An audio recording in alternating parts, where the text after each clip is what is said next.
All right, let's get started in our studies on CISA. Let's first talk about the process. When you do an audit, there is a whole process, and in order to take the exam, they expect you to know this process. They don't expect you to know this particular pen test tool or that particular methodology, because when you do IS auditing, the field is so broad, so vast, that you can cover anything from the nuclear industry to health informatics, which is my background.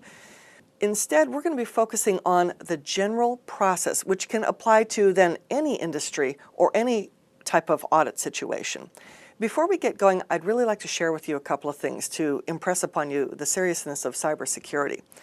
Let's first take a look at a document here. This is from PricewaterhouseCoopers, and it was recently published. And PricewaterhouseCoopers is a big audit firm, and they do IS auditing, IT auditing, as well as financial auditing. And you'll notice they talk about 10 minutes on the stark realities of cybersecurity. More than just an IT challenge, it's a business imperative.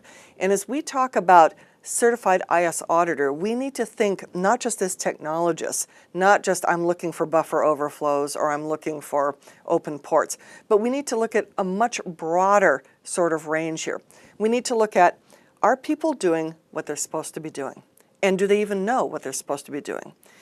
As we go through this class, we're going to talk about how do we approach making sure that there is some kind of procedure in place, and are they adhering to it, and how do we report it, and how do we handle irregularities and even management trying to conceal things. Like I said, this is a very broad topic. You're not expected to know specific little tools or exact standards or procedures, but you are expected to know that they exist and how they fit in the overall framework. I'd like to share with you another thing. If we go to SANS.org and we go down to the 20 critical security controls here, we can see that, okay, inventory of authorized and unauthorized devices.